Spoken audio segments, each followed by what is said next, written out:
Bonjour à tous et bienvenue dans cette nouvelle vidéo où nous allons traiter du décryptage de chaînes de caractères. Alors, comme à notre habitude, nous allons utiliser donc un exemple concret. Alors, par exemple, ici, nous avons sur notre tablette un joystick virtuel qui nous envoie les positions en X et Y sous la forme d'une chaîne de caractères via notre module Bluetooth. Du module Bluetooth, on va sur la carte Arduino et la carte Arduino va décrypter cette chaîne de caractères pour récupérer la valeur de X et la valeur de Y.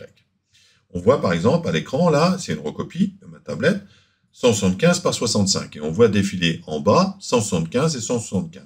Le but, c'est d'arriver à ça. Donc on va voir la partie théorique et après, on décryptera le programme.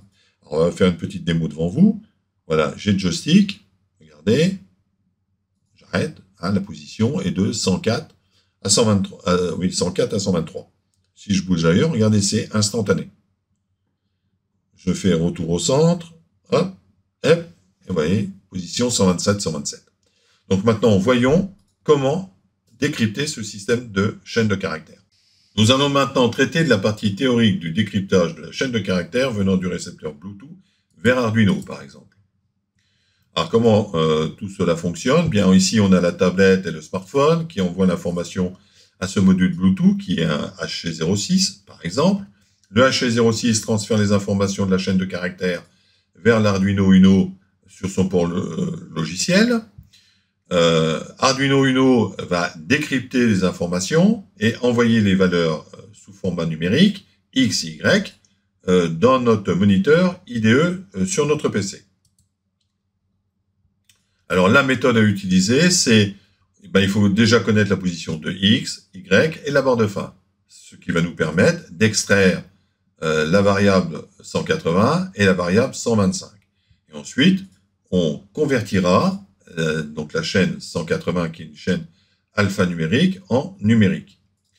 Alors, on va commencer déjà à connaître la position de X, Y et la barre de fin. Pour cela, on prend ce code-là.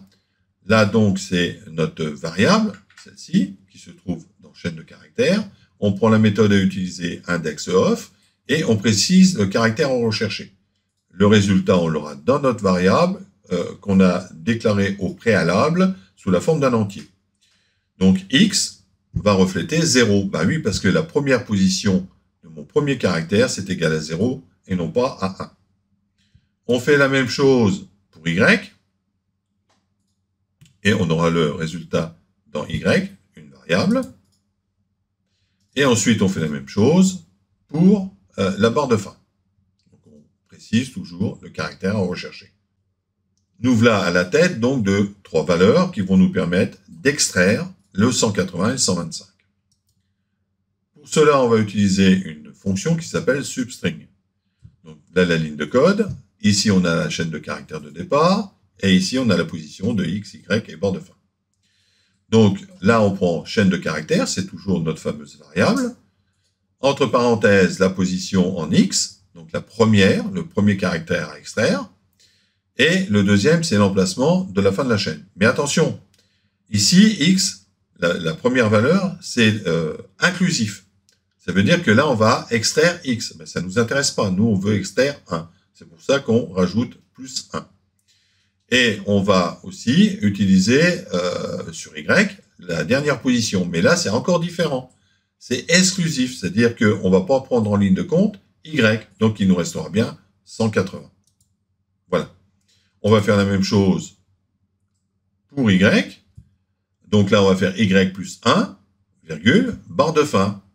Et donc, on va avoir le 125. Et on met la valeur de ce qu'on a trouvé, cette chaîne qu'on a extrait, on va la mettre dans la valeur de Y, qui est une chaîne sous format string. Ensuite, il faut convertir donc, notre valeur string en valeur numérique. Alors là, c'est relativement simple. On va déclarer au préalable la variable en entier, ici. Donc j'ai marqué valeur de X en numérique est égale à la valeur de X. Donc ça, c'est la variable alphanumérique. Point tout int. Et cette fonction-là a donc la fonction de convertir la chaîne alphanumérique en numérique. Soit dit en passant, il faut absolument que cette chaîne commence par un chiffre et non pas par une lettre. et elle est convertie. Alors voilà donc comment on extrait des chaînes de caractères et qu'on les convertit. On va voir maintenant dans le programme comment tout cela fonctionne. Nous voici dans le code. Ce code, vous pouvez le retrouver en lien dans le descriptif de la vidéo et vous retrouverez aussi le code pour la tablette. Alors, la première chose à faire, c'est la déclaration de la bibliothèque de communication série logicielle qu'on retrouve ici avec la création de l'objet pour la communication Bluetooth, les différentes variables qui sont commentées. Et dans la partie setup, eh bien, on va initialiser la connexion série standard. C'est celle avec le connecteur natif qui se trouve sur la carte Arduino. Et ici, on a l'initialisation de la connexion série logicielle. Et vous remarquerez qu'on a mis la communication à 19 200 bauds. Ça, c'est pour la partie Bluetooth. Alors, ensuite, ce qu'on va faire, c'est lire ce qui se passe sur le port série. Tant que le tampon est plein, on récupère les caractères et on les met dans une variable. Cette variable, on va la concaténer pour avoir la chaîne de caractères. Donc, on prend un caractère 1 à 1 et on récupère cette chaîne de caractères. Ensuite, cette chaîne de caractères, on la retrouve ici et on vérifie si elle est vide ou si elle n'est pas vide. Et à partir de ce moment-là, on commence à lire les positions de X, Y et de la barre de fin. Ce que je vous ai expliqué donc avant. Ensuite, on va extraire les sous-chaînes. Vous voyez, on retrouve exactement les chaînes que je vous ai expliquées. La chaîne avec la fonction, les positions, et on récupère la valeur. Et ici, on fait la conversion. Alors, vous voyez, tout est expliqué. Et vous avez donc la valeur numérique que vous allez pouvoir récupérer ici dans cette variable. Alors, ce que je vous ai fait, vous remarquerez, en haut, il y a deux autres onglets. Il y a un onglet pour l'affichage des X et des Y sur le moniteur IDE. Et vous avez la possibilité d'avoir donc la courbe sur le traceur. Pour ça, il suffit d'aller dans le programme principal ici. Et il suffit de mettre ici, par exemple là, c'est pour l'affichage sur le moniteur. Ben, vous mettez ici en commentaire avec deux petits slash. Et vous enlevez ici les deux slash et vous passez sur le traceur série. Voilà.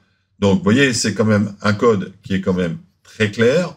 Vous allez pouvoir le récupérer, le modifier comme vous voulez, et vous pourrez utiliser ce type de code avec ce type de joystick. Et nous allons vous donner une solution toute faite pour piloter après un mobile. Voilà. J'espère que ce tuto vous a plu.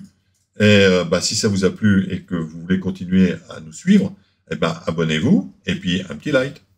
Allez, à la prochaine fois.